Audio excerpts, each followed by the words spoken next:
आज देहूनगरीतून जगद्गुरू संत तुकाराम महाराजांची पालखी उत्साहात प्रस्थान करणार आहे। तर उद्या संतश्रेष्ठ ज्ञानेश्वर माऊलींची पालखी आळंदीतून पंढरीच्या दिशेने रवाना होणार आहे। या निमित्ताने आळंदी नगरीत भक्ती रसाला उधाण आलेलं आहे। लाखोंच्या संख्येने वारकरी इंद्रायणीच्या तीरावर एकवटलेले आहेत। ओठांवर ज्ञानोबा माऊली तुकारामचा गजर आहे आणि हे वारकरी पंढरीच्या वाटेवर निघण्यासाठी सज्ज झालेत। याचा आढावा घेतला आमच्या प्रतिनिधींनी। इंद्रायणी काठी देवाचे माहेर, पंढरीनाथाचे ठाई विसर। रामकृष्ण हरी माऊली।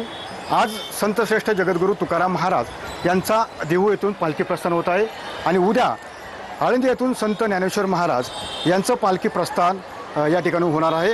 आणि याच अनुषंगाने इंद्रायणी काठी जो वैष्णवांचा मेळा भरलेला आहे तो या ठिकाणी आपल्याला पाहायला मिळतो। या ठिकाणी पाहतो की मोठ्या प्रमाणामध्ये गर्दी या ठिकाणी वारकऱ्यांनी केली आहे। आणि इंद्रायणी नदीच्या काठी म्हणजेच आळंदी हे विठोबांच्या भक्तांचं माहेरघर मानलं जातं आणि त्याच अनुषंगाने ज्ञानेश्वर माऊलींच्या समाधीमुळे ते अत्यंत पवित्र स्थान झालं आहे। याच अनुषंगाने प्रशासन असन, NDRFची टीम असन या ठिकाणी तैनात झालेली पाहायला मिळत आहे। त्यावर अभिषेक स्वामी, सुनील जगडे, TV9 मराठी, आळंदी, पुणे।